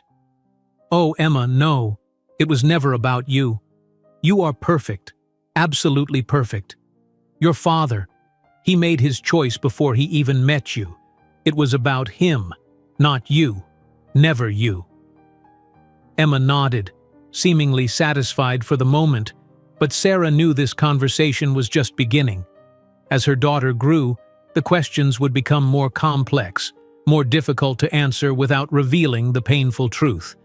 Meanwhile, the Energrid concept was evolving rapidly. Late one night, Sarah stayed at the office reviewing photographs of impoverished communities where energy costs consumed up to 40% of household income. Families choosing between electricity and food, schools unable to operate computers due to unreliable power. "There has to be a better way," she murmured, spreading the images across her desk. Then it hit her, the connection between 2 seemingly incompatible technologies in their patent portfolio. She frantically sketched a new configuration, a way to combine thermal storage with small-scale photovoltaics to create a system that could provide consistent power even when the sun wasn't shining. The next morning, she burst into the engineering room, waving her drawings. "I think I've got it!" Dr. Chen studied her sketches, eyes widening. "This shouldn't work," he said slowly, "but I think it might. The thermal battery concept combined with the distributed architecture." He looked up at Sarah with newfound respect. "We need to build a prototype." Over the next year, Matthews Consulting continued its steady business implementing technology solutions, but every spare dollar went into developing the Energrid prototype. Sarah pitched the concept to potential investors, seeking the capital needed to move from theory to reality. "It's too speculative," said the first venture capitalist. "The energy market is too regulated," argued the second. "Come back when you have a working prototype," suggested the third. 27 rejections later, Sarah sat in her office calculating how much more the company could invest in Energrid before risking financial stability. The answer was clear: not enough. That night, she made the most difficult financial decision since starting over after Jonathan left her. She would mortgage her recently purchased small condo and liquidate her modest savings to finance the prototype herself. "Are you certain?" Barbara asked when Sarah shared her plan. Though semi-retired, Barbara still served as an advisor. "That's everything you've built as a safety net." "I've started from nothing before," Sarah replied quietly. "I can do it again if necessary, but this technology could change lives." As the prototype development accelerated, 7-year-old Emma was showing remarkable aptitude for mathematics and logical thinking. Her second-grade teacher had requested a meeting to discuss moving her to advanced classes. "She's solving problems at a fifth-grade level," the teacher explained, "and she's particularly interested in how things work, always asking questions about systems and connections." Sarah felt a surge of pride mixed with wistful recognition. Emma's analytical mind reminded her of Jonathan. It was a genetic gift he had unknowingly bestowed upon his daughter. One evening, as Sarah reviewed financial projections on her tablet, Emma peered over her shoulder, pointing at a news sidebar featuring a familiar face. "Mommy, this man has the same last name I would have had," she said, finger resting on an image of Jonathan Reeves at a property development announcement in Manhattan. Sarah froze, unprepared for this moment. The article headline read, "Reeves Properties Expands Luxury Portfolio Despite Market Concerns." "Yes," she finally answered, her voice steady. "That's Jonathan Reeves. He's your biological father." Emma studied the image with unsettling intensity. "He looks like me around the eyes." "He does," Sarah agreed, waiting for the flood of questions she anticipated would follow. Instead, Emma simply nodded thoughtfully. "I think I like being Emma Matthews better. Matthews Consulting sounds more important than Reeves Properties." Sarah pulled her daughter close, heart overflowing with love for this remarkable child who somehow always found the perfect thing to say. The Energrid prototype was nearly complete when Sarah received a call that changed everything. The mayor of Millfield, Indiana, a struggling town just 30 miles from where she had grown up, had heard about their project through a mutual connection. "We're facing a budget crisis," Mayor Thompson explained. "Energy costs for municipal buildings are crippling us, and our residents are choosing between heating their homes and feeding their families. We've been following your work, Ms. Matthews. Would you consider implementing your first system here?" Sarah gripped the phone tightly, emotion welling in her throat. Millfield was exactly the type of community she had designed Energrid to help, and its proximity to her roots felt like destiny. "We would be honored," she replied, "but I should warn you, this would be our first full implementation. There are risks." "Sometimes the biggest risks bring the greatest rewards," the mayor replied. "Besides, Indiana folks take care of their own. We'd be proud to support a hometown success story." As she hung up the phone, Sarah couldn't help but recall Jonathan's dismissive words, "You'll always be that waitress from Indiana." Now she would return to those Indiana roots not as a waitress but as an innovator bringing economic hope to a struggling community. The irony wasn't lost on her. The very heritage Jonathan had mocked would now be the launching pad for a technology that could revolutionize energy access across America. As she accepted the opportunity to implement her first project in the same region where she had been considered just a girl from Indiana, Sarah couldn't imagine she was planting the seed of an energy revolution that would, in 8 years, transform her name into a synonym for sustainable innovation throughout the country. The crisp autumn air carried the scent of fallen leaves as Sarah stood at the podium, scissors in hand, ready to cut the ceremonial ribbon stretched across the control station of Millfield's first Energrid system. Behind her, solar panels gleamed in the morning sun, while thermal storage units, disguised as attractive landscaping features, dotted the municipal complex. "Today marks not just a new chapter for Millfield," Sarah began, her voice carrying across the gathered crowd of townspeople, "but a vision of what's possible when communities take energy independence into their own hands." As the ribbon fell in 2 pieces, cheers erupted from the assembled crowd. Sarah caught Emma's eye in the front row, her daughter beaming with pride, holding a small notebook where she'd been sketching the components of the system all morning. Mayor Thompson enveloped Sarah in an unexpected hug, his weathered face creased with emotion. "You don't understand what you've done for us," he whispered. "This system will save our town nearly $200,000 this year alone. You've saved Millfield from bankruptcy." The data backed his enthusiasm. The pilot Energrid system had been operational for just 2 weeks during testing, and already the municipal complex had reduced its energy costs by 78%. More importantly, The excess energy generated was being directed to the town's community center, which now offered a warm room program for elderly residents struggling to heat their homes.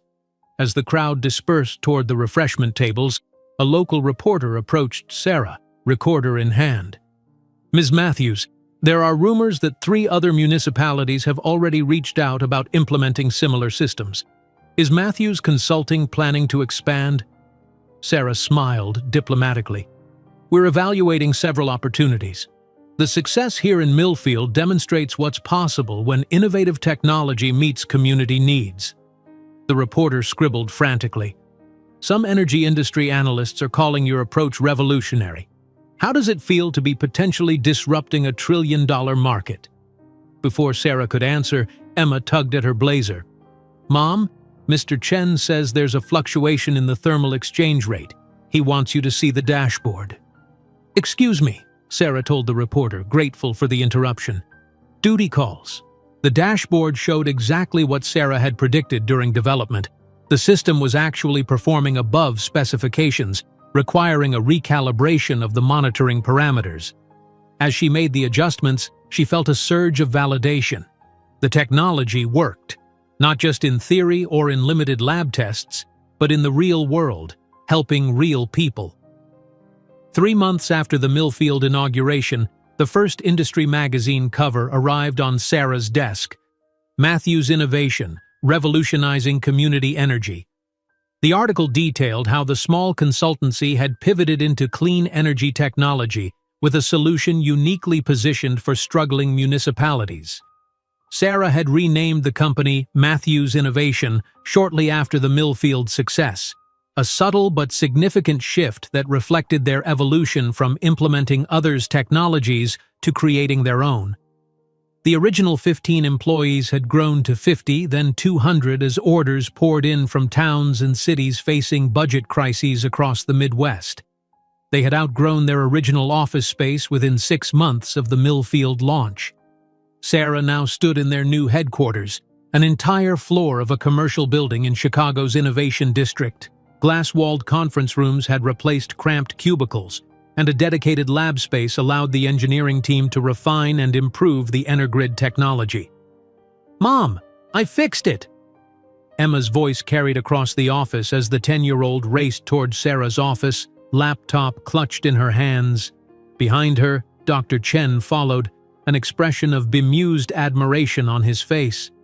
"Fixed what, sweetheart?" Sarah asked, clearing space on her desk for Emma's computer.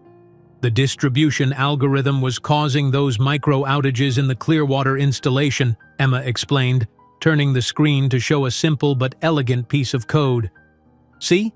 The system was trying to optimize too frequently. I created a buffer that allows for smoother transitions." Dr. Chen shrugged helplessly. "I've been working on that problem for 3 days. She solved it in an hour." Sarah examined the code, impressed but not entirely surprised. Emma's aptitude for mathematics and logic had evolved into a genuine talent for programming. Her school had already moved her up 2 grade levels in math and science, and she still completed assignments with ease. "This is brilliant, Emma," Sarah said, pride warming her voice. "Would you like to implement it yourself?" Emma's eyes widened. "Can I? Really?" "Under Dr. Chen's supervision," Sarah qualified, exchanging a smile with the engineer. "But yes, it's your solution. You should see it through." That evening, as they walked home to their new condominium, a spacious 3-bedroom with views of Lake Michigan, Emma skipped ahead, chattering about the implementation plan for her algorithm fix. "When I grow up, I want to run the company with you," she declared, waiting for Sarah at a crosswalk. "We'll be Matthews and Matthews." Sarah's heart swelled. "That sounds perfect. But remember, you can be anything you want to be." "I know," Emma replied with the confidence of a child who had never been told otherwise. "But I want to build things that help people like you do." Later that night, after Emma had gone to bed, Sarah stood at her living room window, gazing at the Chicago skyline. Somewhere out there were the high-rise apartments where she had once lived with Jonathan, thinking that was the pinnacle of success, being the wife of a wealthy man. Now she understood true success, creating something meaningful, something entirely her own. Her phone buzzed with a text from her assistant. Mayor of Chicago confirmed for tomorrow's meeting. Full council will attend presentation. Sarah took a deep breath. The city of Chicago was considering implementing EnerGrid systems in multiple neighborhoods, starting with areas where residents faced the highest energy burdens. If secured, it would be their largest contract yet, and a statement that Matthews Innovation had arrived as a serious player in the energy sector. The following day, Sarah stood before the Chicago City Council, presenting slides that showed the dramatic success of EnerGrid implementations in 12 cities across 3 states. As she explained the financial and social benefits, she noticed a familiar face in the audience, a banker who had once dismissed her funding application with condescending amusement. In conclusion, Sarah said, maintaining eye contact with the banker, Matthews Innovation doesn't just offer energy savings. We provide energy justice, ensuring that communities control their own resources rather than being subject to the whims of traditional utility monopolies. The presentation was met with enthusiastic questions, and by the time Sarah left City Hall, she had a verbal commitment for a pilot program in 3 Chicago neighborhoods. As her car pulled away from the curb, her phone rang. It was Barbara, calling from a beach in Portugal where she was enjoying her well-earned retirement. I just read about the Davenport implementation, Barbara said without preamble. 6,000 households with reduced energy costs. Sarah, do you realize what you've built in just 2 years? We're just getting started, Sarah replied, watching the Chicago skyline through the car window. How's retirement? Glorious. Though I admit I check your stock valuation more often than I should. Sarah laughed. Old habits die hard. Speaking of which, Barbara's tone shifted, becoming more serious. Have you considered taking the company public? With your growth trajectory and the social impact metrics, you could attract significant capital. The question wasn't unexpected. Several venture capital firms had approached Sarah in recent months, offering funding in exchange for equity. She had rejected them all, unwilling to cede control of her vision. But an IPO, that was different. It would provide the capital needed for global expansion while allowing her to maintain direction of the company. I've been speaking with some investment banks, Sarah admitted. The timing might be right within the next 6 to 8 months. The preparations for going public consumed the next year of Sarah's life. Investment bankers, attorneys, accountants, and consultants filed through Matthews Innovation's headquarters, conducting due diligence, preparing financial statements, and drafting the prospectus that would introduce the company to Wall Street. Throughout the process, Emma remained a grounding presence, her straightforward questions often cutting through the financial jargon to the heart of matters. One evening, as Sarah reviewed complex valuation models at their dining table, Emma peered over her shoulder.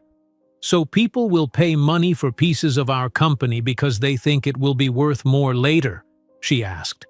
Essentially, yes, Sarah confirmed. Emma considered this. But we'll still be the ones deciding what the company does, right? They don't get to tell us how to help people? Sarah hugged her daughter. That's exactly right, and that's why the structure of the IPO is so important.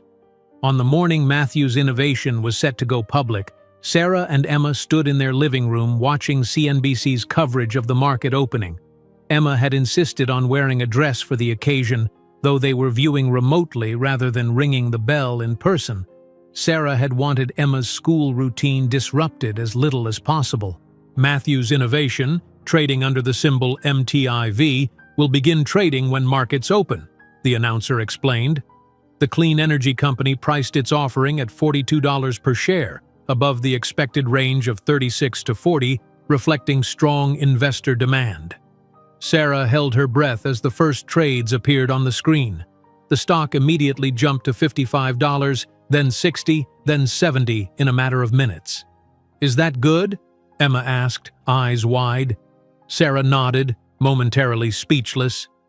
By mid-morning, Matthews Innovation shares were trading at $138, a staggering 328% increase from the IPO price.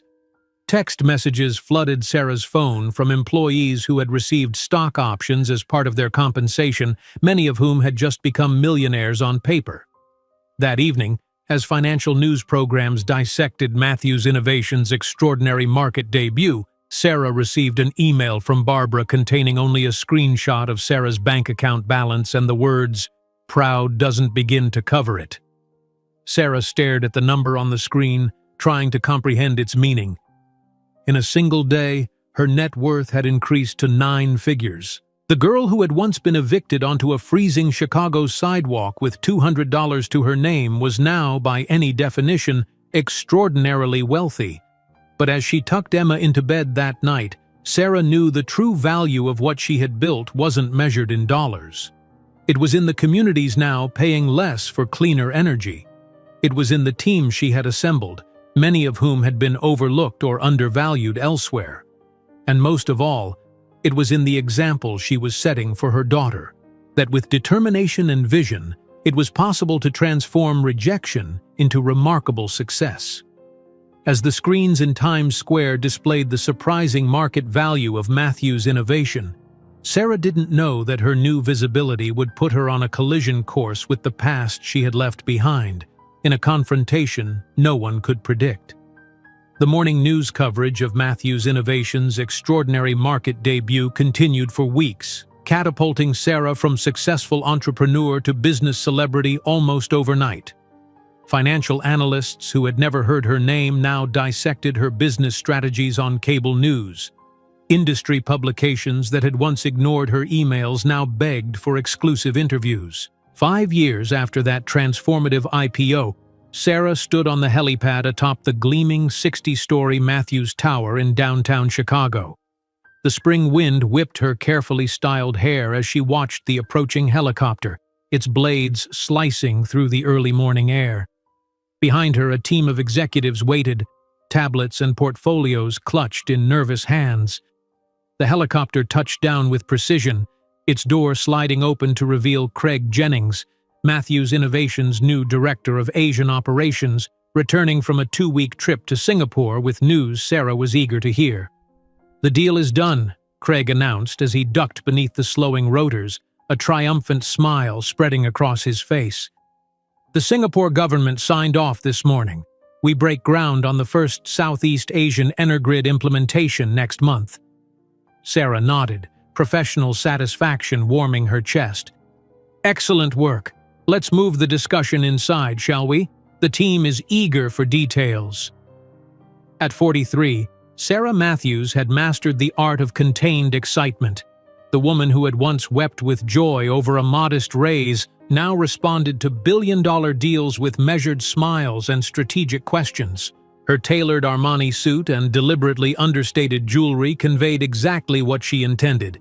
Here was a woman whose power required no flashy advertisement.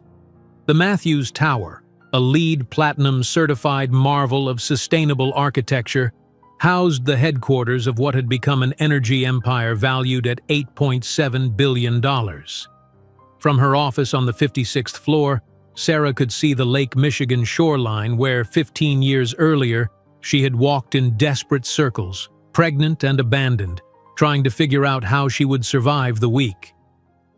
"The board meeting will begin in 5 minutes, Ms. Matthews," her executive assistant announced through the intercom. "They're assembled in the main conference room." "Thank you, Jennifer," Sarah replied, gathering her materials. "And has Dr. Hirsch confirmed for the 3 o'clock video call with Emma?" "Yes, he and the MIT team are all set up. Emma sent a message that she'll be joining from the physics lab." Sarah smiled. Her daughter, now 15, was thriving in MIT's special program for exceptional young minds. Emma's algorithm for optimizing energy distribution across microgrids was already being implemented in Matthews Innovations' newest systems, improving efficiency by an additional 12%, a breakthrough that seasoned engineers with decades of experience hadn't achieved. The board meeting proceeded with the precision of a well-rehearsed orchestra. Quarterly earnings had exceeded projections by 17%. The company's presence had expanded to 43 states, with international operations growing in Europe and now Asia. Most significantly, Their community impact program had reached a milestone. 15,000 families in low-income communities now received free or heavily subsidized energy through Matthews Innovation Systems. "I'd like to direct your attention to the acquisition section of your packets," Sarah said, turning to page 23 of the bound presentation. "As you can see, we've completed the acquisition of 3 regional real estate development companies at very favorable terms." Richard Olmsted, the 70-year-old venture capitalist who had been an early investor, raised an eyebrow. "Real estate, Sarah? That's a departure from our core business." Sarah nodded, acknowledging the concern. "A strategic departure. These properties include land parcels ideally situated for our next generation of urban energrid installations. Additionally, the existing buildings can be retrofitted as demonstration sites. The diversification also helps shield us from sector-specific downturns." What Sarah didn't mention was that the acquisition team had brought these particular companies to her attention because they were distressed assets selling significantly below market value. The due diligence reports and financial analyses had been compelling enough that she hadn't scrutinized the ownership details beyond confirming they were legitimate businesses with salvageable assets. "These Reeves properties were particularly poorly managed," commented Elaine Cho, Matthews Innovations CFO. "Their debt-to-equity ratio was catastrophic. We acquired them for approximately 30 cents on the dollar." Sarah made a note on her tablet. "Ensure the transition teams handle the employee situations with our usual care. I want to retain as many staff as possible, particularly the maintenance and facility management personnel." "Of course," Elaine nodded. "We'll follow the standard Matthews integration protocol." After the meeting, Sarah returned to her office to prepare for the video call with Emma.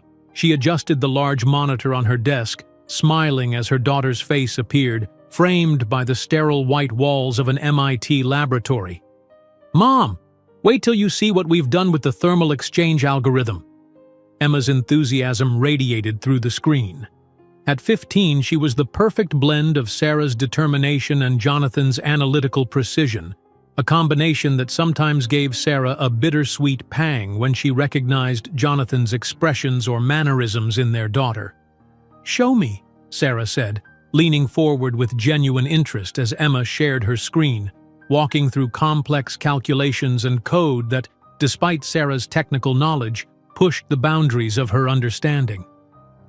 "Dr. Hirsch thinks this could improve cold weather performance by 23%, Emma concluded, her eyes bright with excitement. "That's extraordinary, Em. I'm so proud of you."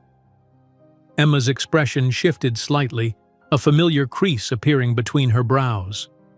"The Clinton Foundation Gala invitation arrived at my dorm yesterday. Do we really have to go to that, Mom? I have midterms the following week." Sarah sighed. The annual Clinton Foundation Gala in New York was one of the most prestigious social and philanthropic events of the year. Matthews Innovation had been selected to receive an award for their community energy program, and Sarah's presence was non-negotiable. "It's important, sweetie. Our community program is getting national visibility, which means more funding partners and potentially more families we can help. Besides," she added with a gentle smile, "you can study on the plane." Emma rolled her eyes good-naturedly. "Fine, but I'm not wearing anything with sequins or ruffles." "Deal. We'll go shopping when you're home next weekend." After the call ended, Sarah walked to the floor-to-ceiling windows of her office, gazing out at the Chicago skyline now dotted with energrid installations, distinctive solar arrays and elegant thermal storage units that had become status symbols for forward-thinking buildings. From this height, she could see the apartment building where she had once lived with Jonathan, now dwarfed by newer developments. Jennifer's voice came through the intercom again. "Ms. Matthews, your 4 o'clock with the PR team about the Clinton Foundation Award is ready." The public relations team had prepared a comprehensive strategy for leveraging the award for maximum impact. As they walked Sarah through the media opportunities and speaking points, she found her attention drifting to a notification that appeared on her tablet, a financial news alert about struggles in the luxury real estate market. Many high-end developers overextended during the boom years, the analyst was quoted saying. Now they're facing a perfect storm of rising interest rates, changing luxury buyer preferences, and increased competition. Sarah swiped the notification away, returning her focus to the PR presentation. She didn't notice the small photograph accompanying the article. Jonathan Reeves at a shareholders' meeting, looking considerably more strained than the confident man who had once told her she would never be enough. Later that evening, as Sarah's private car took her home to her lakefront penthouse, she reviewed the final details for Emma's weekend visit. Her daughter would be flying in on Friday, and Sarah had cleared her schedule to spend quality time together. Between Emma's accelerated academic program and Sarah's demanding role as CEO, these moments had become precious. At home, Sarah kicked off her heels and poured a glass of wine, settling onto her terrace with its panoramic view of Lake Michigan, the same lake she had gazed at from a very different vantage point 15 years ago, pregnant and devastated, wondering how she would survive. Now she controlled an empire that stretched across continents, employing thousands and changing how communities accessed energy. Her phone chimed with a text from Emma. Finished lab early. Working on new optimization ideas. Love you. Sarah smiled, typing back, Love you more. Don't forget to eat. 3 days later, Emma arrived in Chicago, bringing with her the whirlwind energy that always transformed Sarah's carefully ordered home. Books and papers spread across the dining table, half-finished mugs of tea appeared on every surface, and the sound of classical music, Emma's preferred background for problem-solving, filled the penthouse. I've narrowed down my dress options for this gala thing, Emma announced over breakfast on Saturday. Nothing that screams trying too hard but still appropriate for receiving a prestigious award. Sarah laughed. Very diplomatic. We'll find something perfect. Later that day, mother and daughter stood in the private shopping suite of Chicago's most exclusive department store, evaluating options presented by a personal stylist. The midnight blue Alexander McQueen would be stunning on you, Ms. Matthews, suggested the stylist, presenting a sleek gown with architectural details. And for Miss Emma, perhaps this gold Marchesa? Emma ran her fingers over the delicate fabric of the gold dress, her expression thoughtful. It's beautiful, she admitted. Will I be presentable enough to represent Matthew's innovation? Something in her phrasing made Sarah pause, a distant echo of words spoken in cruelty years ago reverberating in her mind. But Emma's context was entirely different. Her question came from a place of respect for the company, not from insecurity or judgment. You always represent me perfectly, Em, Sarah said softly, touching her daughter's cheek. You're the proof that I made the right decision. The stylist, sensing a private moment, discreetly stepped away to retrieve more options. That evening, as Sarah finalized preparations for their trip to New York, her assistant called with last-minute details about the award ceremony and their accommodations. The jet will be ready at 9 tomorrow morning, Jennifer confirmed. The Four Seasons has prepared the usual suite, and the foundation has requested you arrive an hour before the ceremony for photos and a brief interview. Perfect. Thank you, Jennifer. After hanging up, Sarah joined Emma on the terrace, where her daughter was using a tablet to review data from her latest project. The Chicago lights twinkled below them, a constellation of human endeavor spread at their feet. We've come a long way, haven't we? Sarah said, more to herself than to Emma. Emma looked up, her eyes, so like Jonathan's in shape and color, meeting her mother's. From what? Sarah smiled, realizing Emma had no context for the journey that had preceded her birth. From where I started, before Matthew's innovation, before you. Sometimes I can hardly believe this is our life now. Emma set down her tablet. You built all this from nothing. It's kind of incredible when you think about it. We built it, Sarah corrected gently. You're as much a part of this story as I am. As their private jet took off for New York the next morning, Sarah watched the Chicago skyline recede beneath them.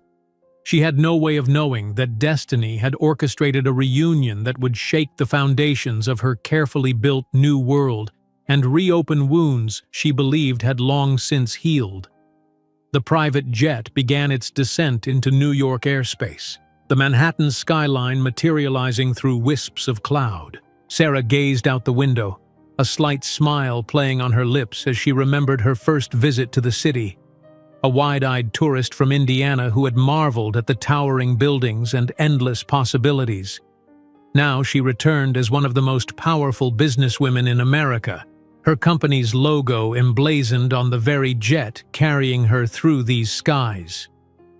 "We'll be landing in 15 minutes, Ms. Matthews," the pilot announced over the intercom. "Weather in New York is clear, 68 degrees. Emma looked up from her tablet where she'd been fine-tuning algorithms during the entire flight. "I suppose I should change soon," she said, eyeing the garment bag hanging near the cabin door. "Probably a good idea," Sarah agreed, already mentally transitioning into the poised, public version of herself that galas like this required. 2 hours later, their limousine pulled up to the Metropolitan Museum of Art, its grand facade illuminated for the Clinton Foundation Gala. Photographers lined the entrance, flashbulbs creating a storm of light as celebrities, politicians, and business luminaries made their way up the iconic steps. When Sarah emerged from the car, a ripple of recognition passed through the press line. The golden dress she'd selected was understated yet unmistakably elegant, projecting exactly the image she intended. Successful without being ostentatious, confident without arrogance. Behind her, Emma stepped out in her champagne-colored gown, looking older than her 15 years and remarkably poised. "Ms. Matthews, Sarah, over here!" called the photographers, their cameras clicking rapidly. Sarah navigated the press line with practiced ease, positioning Emma beside her for several photos before moving toward the entrance, where an event coordinator waited to escort them inside. "Ms. Matthews, we're so honored you could join us tonight," the young woman gushed, leading them through the grand entrance hall. "The Foundation is particularly excited to recognize your community energy initiative. The award presentation will be after dinner, around 9:30. Inside, the museum's vast hall had been transformed into a glittering wonderland. Crystal chandeliers hung from the ceiling, casting prismatic light over elaborately decorated tables. The elite of American society mingled beneath priceless artworks, glasses of champagne in hand, the gentle hum of string quartet music underlying the buzz of conversation. "Sarah Matthews," a booming voice cut through the ambient noise. Senator Wilkins, a silver-haired man with a perpetual campaign smile, approached with arms outstretched. "The revolutionary of sustainable energy. I read about your expansion into the international market. Impressive stuff." "Thank you, Senator," Sarah replied, accepting his handshake. "We're particularly excited about our Singapore project. The potential impact on developing economies is substantial." "And who is this brilliant young lady?" he asked, turning to Emma. "My daughter, Emma," Sarah said proudly. "She's currently at MIT, developing optimization algorithms for our next-generation systems." The senator's eyebrows rose. "MIT? At your age? Extraordinary." As the evening progressed, Sarah moved through the crowd with diplomatic precision, navigating conversations with CEOs, celebrities, and political figures. Emma remained by her side, impressing everyone she met with her articulate explanations of complex energy concepts, occasionally causing her mother to marvel at the confident young woman her daughter had become. It was during a conversation with the CEO of Goldman Sachs about sustainable investment strategies that Sarah's world tilted on its axis. From across the crowded room, through a momentary parting of the crowd, she caught sight of a face that, despite the passage of 15 years, she would recognize anywhere. Jonathan Reeves stood near a column, champagne flute in hand, deep in conversation with an investor Sarah recognized from financial news programs. The recognition hit her like a physical blow, causing her to miss the banker's question entirely. "I'm sorry, could you repeat that?" she asked, fighting to keep her voice steady. As the banker continued, Sarah's eyes returned involuntarily to Jonathan. Age had altered him. His once dark hair now showed significant gray at the temples, and lines had formed around his eyes and mouth. He looked thinner than she remembered, his expensive suit hanging slightly loose on his frame. Beside him stood a woman perhaps 15 years his junior, blonde and beautiful in the conventional way of second wives, her diamond jewelry catching the light with every gesture. Emma noticed her mother's sudden tension. "Mom, is everything okay?" Sarah took a deliberate breath, centering herself. "Yes, sweetie. I just recognized someone from a long time ago." "Someone important?" Emma asked, curious. "Someone from the past," Sarah replied carefully. "It's nothing to worry about." Throughout dinner, Sarah found herself acutely aware of Jonathan's presence in the room, though they were seated at opposite ends of the vast space. She could feel the weight of his occasional glances, sense the moment when he must have realized who she was. The surrealism of the situation struck her, sitting here among the elite, being honored for her achievements, while the man who had once declared her fundamentally insufficient watched from afar. When the program began, Sarah forced herself to focus on the various speakers and presentations. The Foundation's work was important, and she genuinely supported their initiatives. But part of her remained vigilant, aware of Jonathan's presence like a splinter beneath her skin. "And now," announced the evening's host, "we're honored to recognize Sarah Matthews, founder and CEO of Matthews Innovation, whose revolutionary community energy program has removed 15,000 families from energy poverty. From a single mother fighting against all odds to one of America's most influential women, her story personifies the American dream." The crowd applauded as Sarah made her way to the stage, the spotlight following her path. As she accepted the Crystal Award, she caught sight of Jonathan again. His face had paled at the mention of single mother, his knuckles white around his champagne glass. Beside him, his wife leaned over to whisper something, her expression curious. Sarah's acceptance speech was brief but powerful, focusing on the communities her technology had helped rather than her personal journey.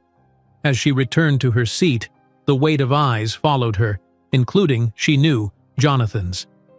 After the formal program concluded, guests moved to the museum's terrace for the reception.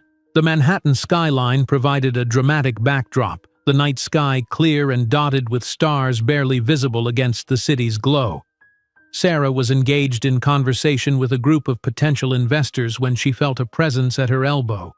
The investors, sensing the sudden tension, discreetly excused themselves, leaving Sarah face to face with the ghost of her past. "Sarah, it's been a long time." Jonathan's voice was exactly as she remembered it, though perhaps lacking some of its former confidence. Up close, the years showed more clearly on his face, the subtle sag beneath his jawline, the faint network of lines around his eyes that expensive creams had failed to erase. "Jonathan Reeves," Sarah said, her voice coolly composed. "The man who said I would never be anything more than a waitress from Indiana." He attempted a smile, but it faltered under her steady gaze. "You look well. Very well, actually." $8 billion tend to do that to a person," she replied with a slight smile.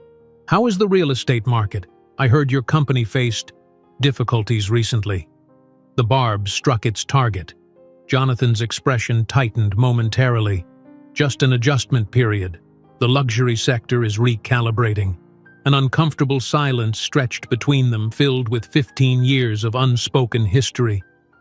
"So," he finally said, his eyes darting briefly toward Emma, who stood chatting with a renowned physicist across the terrace. "That young woman is Emma, my daughter." Sarah's emphasis on the possessive was subtle but unmistakable. "Our daughter, biologically speaking." Jonathan swallowed visibly, his composure slipping. Before he could respond, Emma approached, tablet in hand, completely unaware of the man's identity. "Mom, Dr. Hirsch wants to discuss implementing my algorithm in the Phoenix projects," she said, holding up the screen displaying complex equations. "He thinks we can increase efficiency by another 4% with minimal hardware adjustments." Jonathan froze, staring at the girl who was undeniably his daughter. The resemblance was striking. Emma had his eyes, his nose, the same defined jawline. But there was something else about her, a confidence and sharp intelligence that radiated from every gesture. "Emma, this is Jonathan Reeves," Sarah introduced with remarkable composure. "An acquaintance from the past." "Pleasure to meet you, Mr. Reeves," Emma said politely, extending her hand. "Are you in real estate? I read about Matthews Holdings acquiring Reeves Properties last quarter, one of our subsidiaries, I believe." The innocent comment landed like a precision strike. Jonathan's face paled further as he shook Emma's hand mechanically. "You purchased my companies?" "3 of them, actually," Sarah confirmed with professional detachment. "They were undervalued and fit our diversification strategy. Business is business, Jonathan." Other guests began to drift toward their conversation, attracted by Sarah's presence and the palpable tension emanating from the interaction. "Is it true that Matthews Innovation is developing the system that will revolutionize the East Coast power grid?" asked a senator, unknowingly interrupting the charged moment. "Yes, Senator. Emma here is the mind behind the core algorithm," Sarah responded with evident pride. Admiring gazes turned toward the teenager, while Jonathan remained rooted in place, a ghost from the past that no one else recognized or acknowledged. "If you'll excuse us," Sarah said finally, "we have an early flight to Boston tomorrow. Harvard Business School has invited Emma to speak about technological innovation to the next generation of leaders." As she guided Emma away, Sarah turned back one final time, meeting Jonathan's stunned gaze. "What saddens me most, Jonathan, isn't that you lost the chance to know our brilliant daughter, but that you've spent 15 years believing your value came from diminishing others, while I discovered mine came from lifting up those society deemed insignificant." The words hung in the air like a final verdict as murmurs spread through the gathering, and Jonathan remained alone with the crushing realization of the empire he could have shared and the family he had discarded. Sarah's words lingered in the air like smoke as she guided Emma through the crowd, nodding politely to dignitaries who tried to catch her attention. Behind them, Jonathan remained frozen, the weight of her parting statement settling on his shoulders like a physical burden. The following morning, Sarah's phone vibrated incessantly as notifications flooded in. The first came from her PR director, a link to page 6 with the headline, "Tech Billionaire Confronts Ex Who Abandoned Her Pregnant." By noon, variations of the story had spread to business publications and social media, each adding more details gleaned from eager gala attendees who had witnessed the exchange. "Did you see this?" Emma asked over breakfast in their hotel suite, holding up her tablet to display a particularly dramatic headline, "From Waitress to Billionaire, Revenge Served on a Golden Platter." Sarah sighed, stirring her coffee. "I suppose it was inevitable. People love drama." "Are you okay?" Emma studied her mother's face with concern. "I'm fine," Sarah replied, surprised to discover it was true. 15 years is a long time. He can't hurt us anymore. 6,000 miles away in a Manhattan penthouse, Jonathan Reeves was not fine. He stared at the tablet in his wife's manicured hands, the blood draining from his face as he read the details of his past cruelty splashed across the screen. "You abandoned a pregnant woman? Your own child?" Brittany's voice rose with each word, her carefully cultivated socialite composure cracking. "Do you have any idea what this makes you look like? What it makes me look like for being married to you?" "It wasn't like that," Jonathan protested weakly. "The articles are sensationalizing. Did you or did you not leave Sarah Matthews when she was pregnant with your daughter?" Brittany demanded, her blue eyes cold with fury. Jonathan's silence was answer enough. "My God," she whispered, tossing the tablet onto the marble counter where it skidded to a stop against his untouched breakfast. "I married a monster." By the end of the week, 3 members of Jonathan's board of directors had tendered their resignations. Their formal letters cited pursuing other opportunities, but the personal calls that followed were brutally frank. "I have 3 daughters, Jonathan," explained Richard Hargrove, who had served on the board for 12 years. I can't in good conscience continue our association after learning how you treat women and children. It's not personal, it's ethical." It was, of course, entirely personal, and Jonathan knew it. The resignations were just the beginning. Within days, investors began quietly withdrawing support from Reeves Properties' remaining projects. A prestigious philanthropic foundation in New York rescinded their invitation for him to join their board. Former allies suddenly found their schedules too full for lunch meetings. Desperate, Jonathan reached for the one thing he believed could fix any situation: money. He sent a massive bouquet of rare orchids to the Matthews Innovation headquarters in Chicago, along with a handwritten note requesting a private meeting. The flowers were returned the same day, the note unopened. Next, he tried emails, formal at first, then increasingly urgent.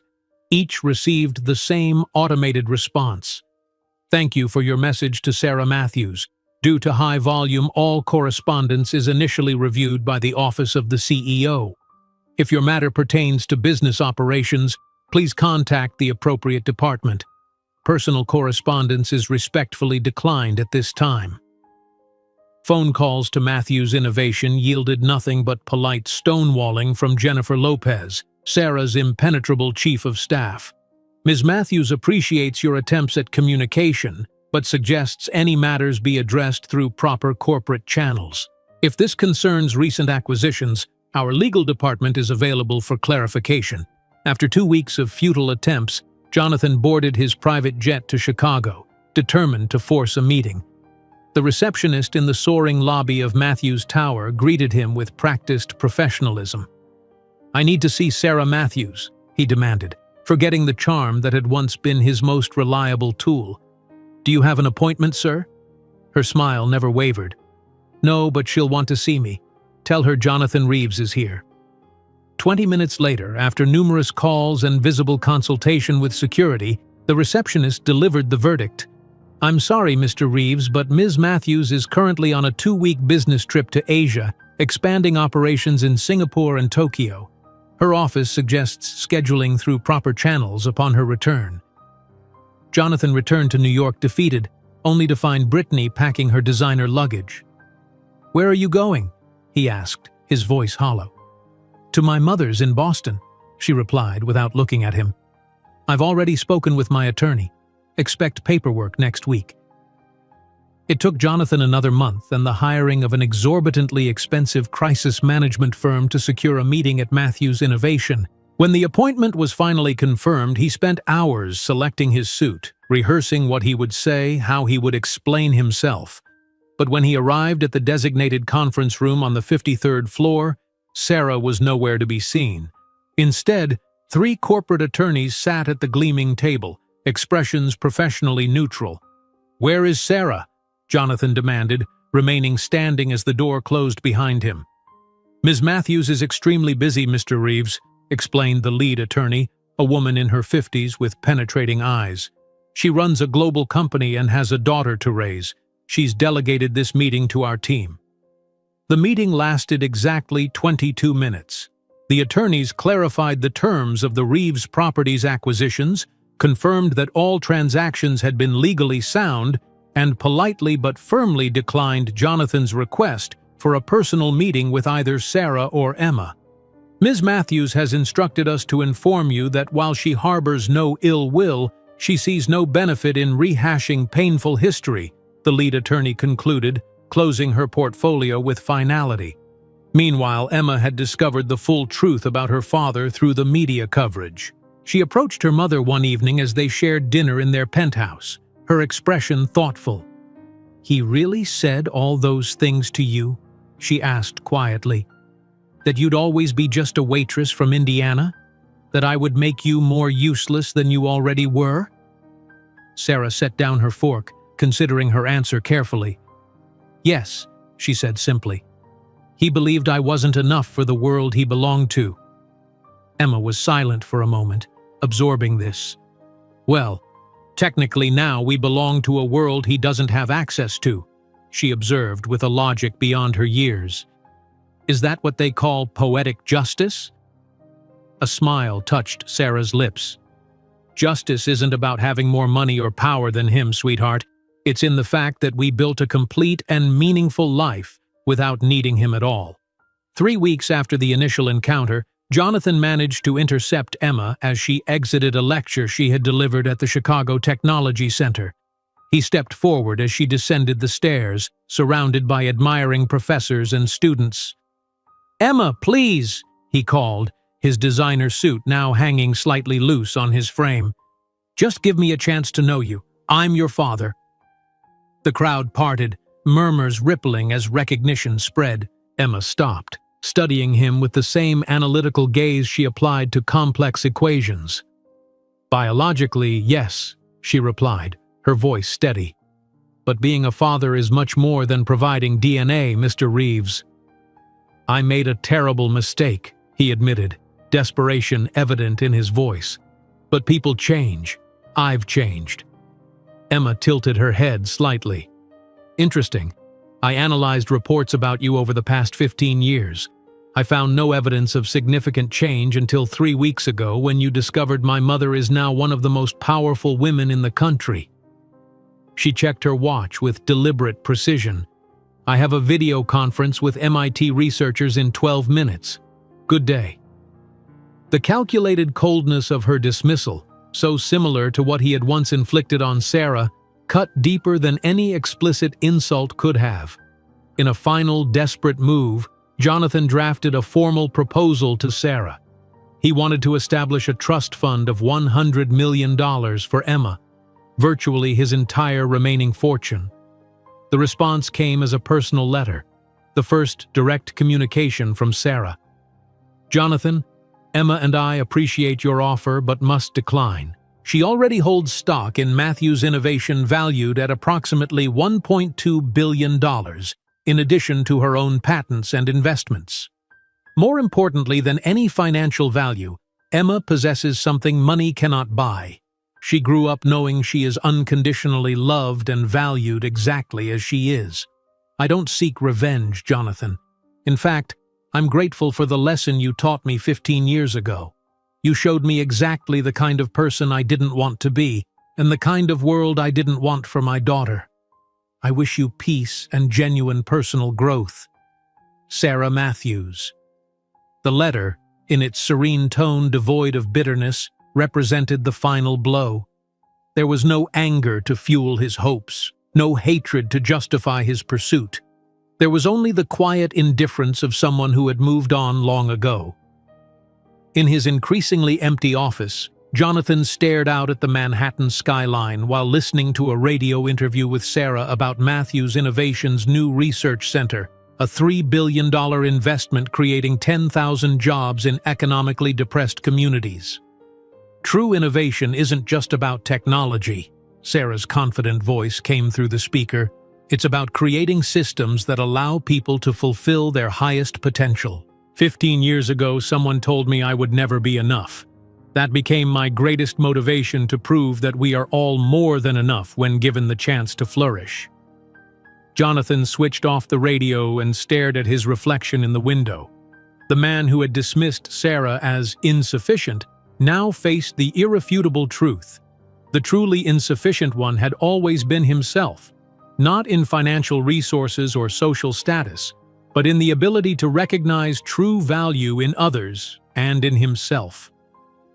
Meanwhile, 6,000 miles away, Sarah and Emma soared over the Grand Canyon in a private helicopter, pointing out locations for their next revolutionary solar energy project.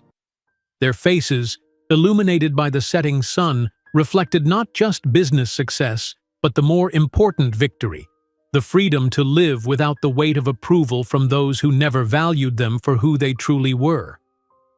If you enjoyed today's video, I'm sure you'll love the next one. Don't waste time. Just click on the screen.